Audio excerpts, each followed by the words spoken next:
First up, timeline. Seems like there's no end in sight if you look at kind of what we're hearing from both sides, meaning the U.S. and Iran.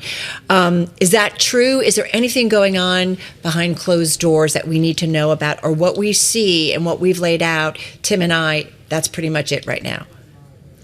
Yeah, I think as you mentioned, the timeline here is very uncertain, and a lot depends on what the U.S. and Israel would consider to be achieving their war aims and therefore giving them the opportunity to seek an exit ramp. I think President Trump has started to signal he is looking for it, but really the key question is, what is he willing to offer Iran in terms of assurances that would lead them to be willing to accept it, and would Israel go along with it?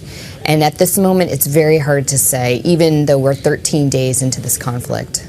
We've heard, Jenny, that over and over again, that the U.S. government had wanted to remove the Ayatollah. And now with the Ayatollah's son in power, I wonder if there's any difference in not necessarily the form of government, but the government's view of the United States.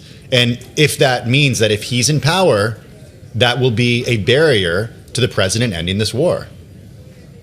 I think certainly what we can expect, and this may not be just about the individual, but the broader system that he represents, that after the U.S. and Israel struck Iran, that there is going to be more of a hardline position towards the United States, that some of the negotiations that were happening prior to this war, it's harder to imagine those restarting in the wake of it, that Tehran's just going to be far more suspicious of U.S. intentions going forward because of the fact that they were negotiating when this war broke out. And if anything, this may have convinced them that they need a nuclear deterrent in order to really be able to rely on their own security. Yeah, it does make us wonder, and I know we've heard some conversations on Bloomberg today about, have we created perhaps an enemy or an entity, Iran, that whether it's 3 years, 5 years, 10 years, when the rebuild is done, do they just come at the United States with a vengeance?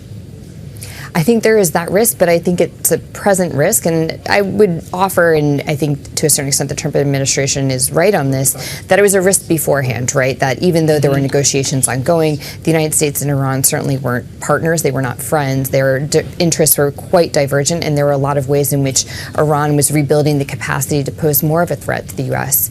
But certainly after this war, regardless of how it ends, I would anticipate that Tehran will double down on those efforts. And not just, by the way, with the nuclear weapon front, but also on the proxy front and the ability to stage attacks abroad, which may be what the Supreme Leader was hinting at in that very ominous statement.